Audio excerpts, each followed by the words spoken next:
Am I the a-hole for refusing to drop charges in exchange for saving my family? I, 33M, met my wife, 33F, in college.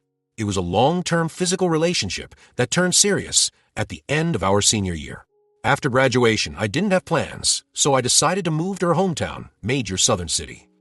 I didn't know anybody, so we were together 24/7 and moved in together within a year. During this time, I met her family a few times. She had a huge extended family where her mom, Sharon, was the matriarch. Her dad died in a workplace accident, and her mom got a lot of money. She was smart and invested, and is doing well. All of Sharon's siblings and nieces/nephews look to her for advice on all major life decisions. She's paid for school, weddings, and helped start businesses. My wife has 2 brothers who I always got along with. We would hang out independent of my wife a few times a year. We got married after 3 years, and when my son was born, Sharon bought us a house 3 blocks from hers. We had lived in a downtown loft-style apartment, and this was honestly a relief. But with the house came Sharon constantly being in my life, coming in the house unannounced, unsolicited advice, and snide remarks at my expense. Eventually, 18 months later, we had a blow-up fight, and I moved my family across town to an apartment. My wife was pissed, and our relationship has deteriorated. Sharon hates me and has turned most of their family against me. I didn't see or go to any of her family events for over a year. My wife still saw her family, but because I wasn't invited and they were over 30 minutes away, it was much less. Sharon went from seeing her grandson almost every day to once a month. So her hate for me went through the roof. The instant my wife had to work, and I was asked to take my son to his cousin's birthday party. The party was at Sharon's house, and if it wasn't my son's first cousin, 6 months apart, I would have said no. It was tense the moment I walked in the house. Father of birthday boy, brother-in-law, greeted me, but no one else spoke to me. I didn't mind and sat in the corner on my phone. This apparently pissed off Sharon because I was being rude. An argument ensues, and I announce I'm leaving with my son. Sharon said, "You can go, but my grandbaby is staying." At this point, I lost my cool and started cursing her out. I woke up on the front lawn. Apparently, my 2 brother-in-laws beat the shit out of me in front of my kid. 2 of her cousins were helping me up and told me just to leave. I immediately called the police and said I was assaulted and my child was kidnapped. Police came and both brothers were arrested. Sharon lost her shit on the police, and my wife drove up as her mother was being arrested for refusing to release my son. Her mom was eventually released, but her brothers were arraigned on assault charges. The father of the birthday had an assault charge from college, so he is facing some serious consequences. My wife is mad at everyone, but asked me to drop charges. I not only refused, but got retraining orders for all 3 of them. Her mother isn't allowed to be near our kid, and her brothers have court dates early next year. Last month, she moved out the house. We are now headed for divorce. Yesterday, she came with one last offer, for us to move cities and start over, but only if I dropped the charges on her brothers and removed the restraining order on her mom. I told her I would think about it, but I think I would rather get divorced. I honestly want to keep my family, but I don't believe she'll ever abandon her family for me. If I drop charges now, I doubt I can bring them back later. Ada, for not trying to save my family. Edit. This blew up overnight. My wife's cousin DM'd me because she found it. She was there that day and told me to add some more context because her family is getting railed in the comments. She's right, so here are a few more things. I don't think anyone is evil in this situation. Everyone loves Sharon and her advice, except me. She's not a mean person, but we are polar opposites in many ways. My wife is the baby and only girl, so I'm sure that has a lot to do with our conflict. Sharon losing her shit on the police was uncharacteristic, and even I was surprised. My wife is a great mom and partner, but her inability to be independent of her mom's influence is our issue. She is mad at her brothers and isn't talking to either. She's also mad at her mom for starting the argument and refusing to release our son. She's just trying to find a middle ground, and I genuinely think she hopes a fresh start can save our marriage. Until we moved into that house, I would say our relationship was good. As far as her brothers and the assault, I remember the first hit, but I was dazed immediately. The last thing I remember was flailing like a child while getting hit a few more times. What I don't remember is my kid screaming to stop hitting my daddy, and them picking me up and dropping me on the lawn like trash. I have to acknowledge that my pride hurt more than my bruises. I genuinely like both her brothers, and to be fair, fuck you, and bitch, came out of my mouth when I cursed out Sharon. I'm not 100% innocent. This is the South, so the police even said, what did you expect to happen? I don't know if I stopped pursuing this, it would continue or not. Relevant comments. When brought up, the state presses charges, not the victim. I just want to comment on this, because it keeps coming up. You are 100% right. In the initial confrontation, the cops asked if I wanted them arrested, and I said yes. I was more bruised than bloody, and they were willing to let it go as a family dispute. That's where the what did you expect to happen conversation came from. I'm not pressing charges per se, but I'm not letting it go. I've done 2 interviews with police and have been fully cooperating. If I stopped, they might drop the charges because they seem more annoyed than helpful. I doubt the younger brother will get more than a slap on the wrist. My wife's oldest brother, with a prior, is in a lot more trouble. He's the one everyone is worried about. Also, Sharon never went to jail. When my wife arrived, Sharon was being escorted to a car.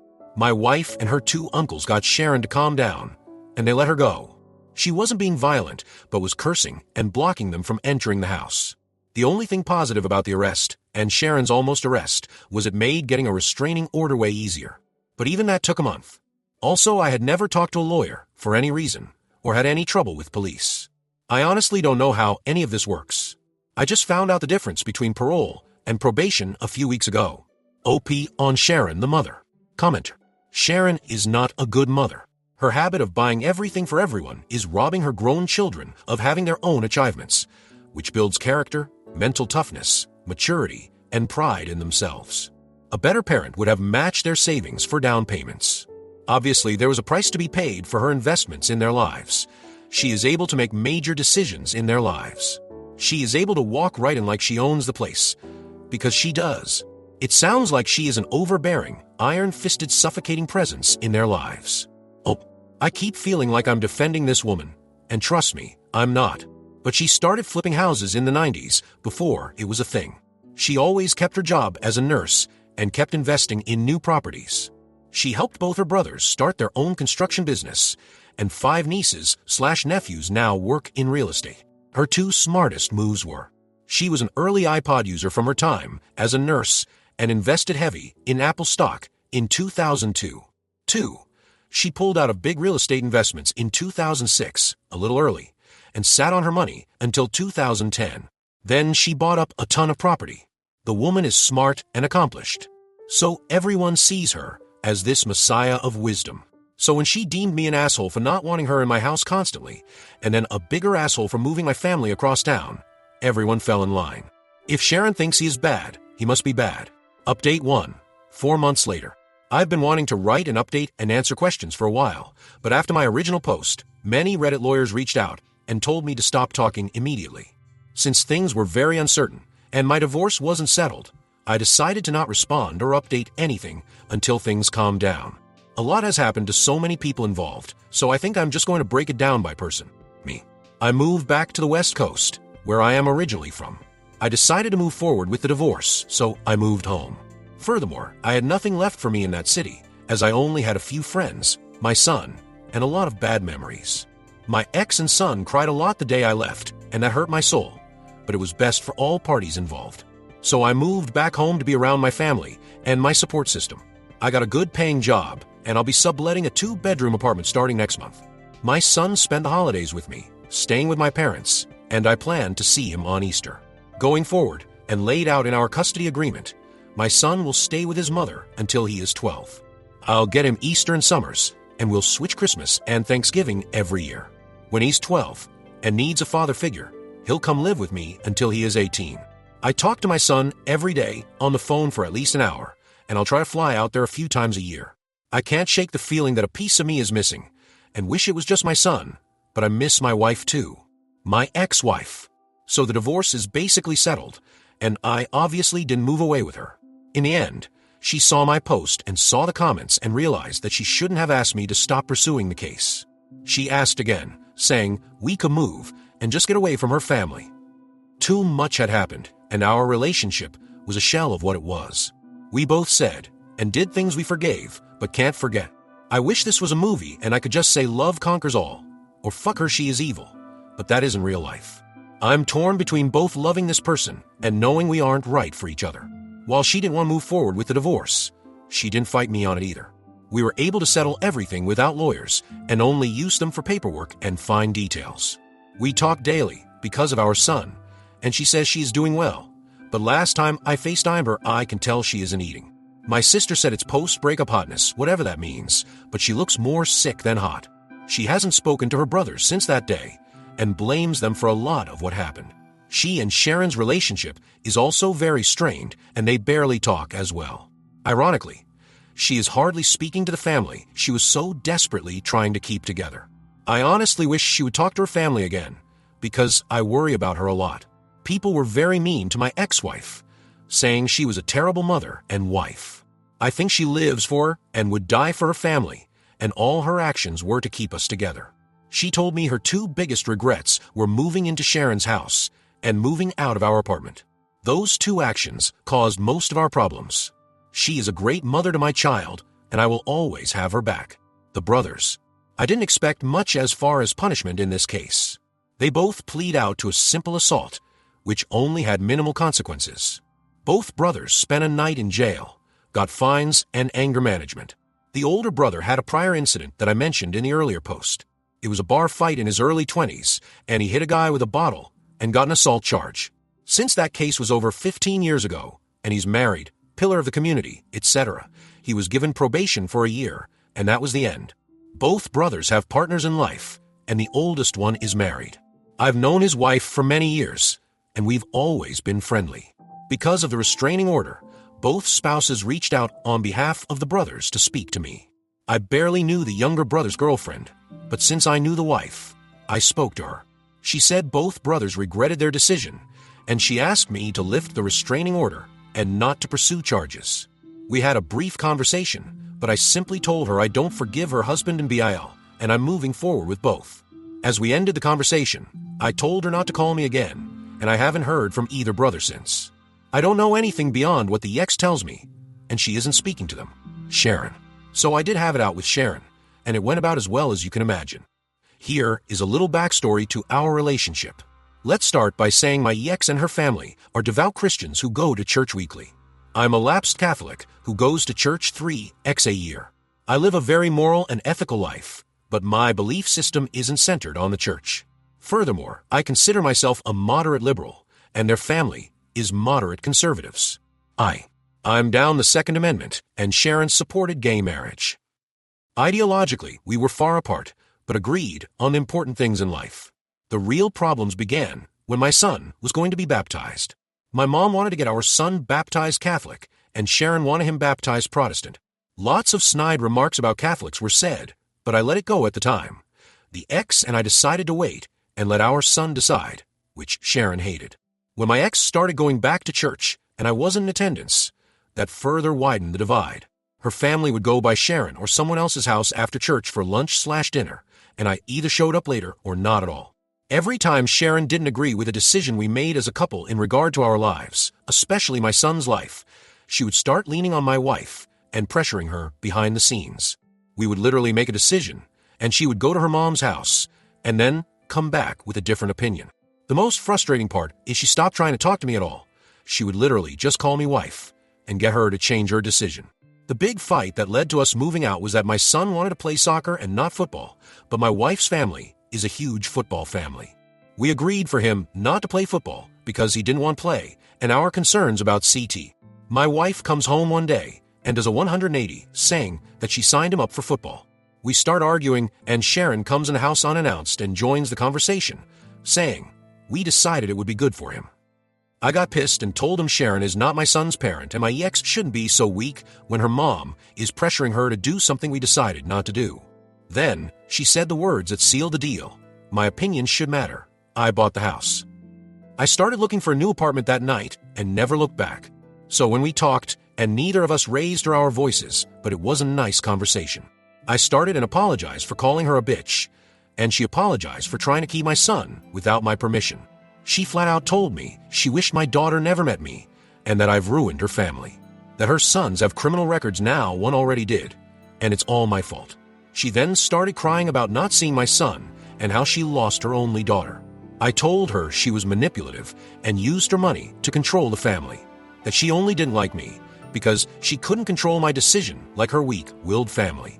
I also told her she consistently overstepped her bounds in regard to my child and marriage, and she put her own selfish interest ahead of her daughter's happiness.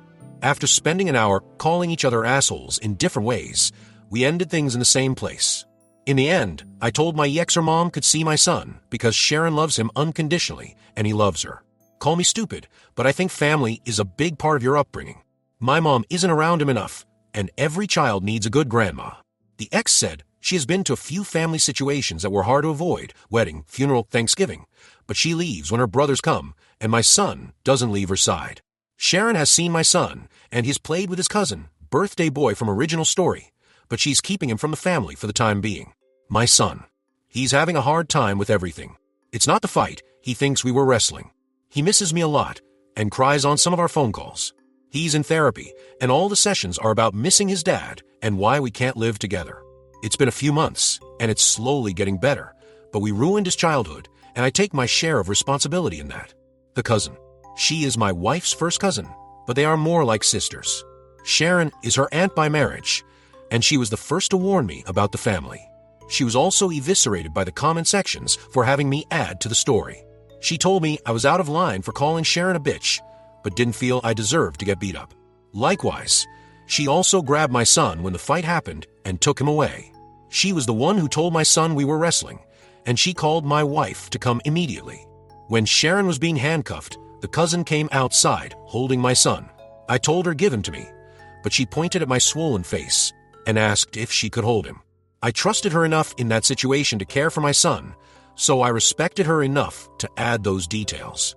She didn't deserve the shit comments either. Conclusion. In the end, everyone in their family read the original post, but because of divorce and assault cases, no one directly contacted me other than my ex. It wasn't a hit to say the least, but I only care that it hurt my ex's feelings. I think seeing everything written out from my perspective opened her eyes. Obviously, some things were left out and broad strokes were made to explain complex situations. In the end, she said I didn't lie, but she thinks I painted her family in a horrible light. We thought about writing a joint update, but we aren't talking enough to make that happen. I told my ex about this post and asked if she wanted to read it before I posted, and she told me to write whatever I want. Nobody won here. We all lost. I'll try and respond to questions I think are relevant. Relevant comments. Comment. I understand everything else, but did you really have to abandon your kid?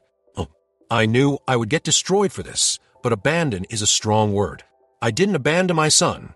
I left for better opportunities in life for both of us, both mentally and financially. My chosen profession has more opportunities here. I was only there for my wife and child. My career picked up during the pandemic because I could work remotely, but in office work is becoming mandatory again. I was already going to have to quit or move companies, so the timing was right. Also, my mental health is 10 times better now that I have left the city. For months, I gave my child fake smiles while trying to be a good father. I was a shell of the man I wanted to be. I'm still broken by what's happened, but I'm in a better place mentally, and in the long term, I'll be better financially. Comment. Left for better opportunities in life for both of us. For you, yes. For him, not really. Oh, I was responding to something else you wrote, but saw you responded to this. Your assessment of my situation is understandable, but me working for less money and being constantly unhappy isn't good for my son. If I could have stayed in state, trust me I would have, but the economy is fucked. I used all my savings to continue paying bills and live with my parents for free to start over. Maybe I could have found happiness there, but I didn't see it happening. We are co-parenting the best we can.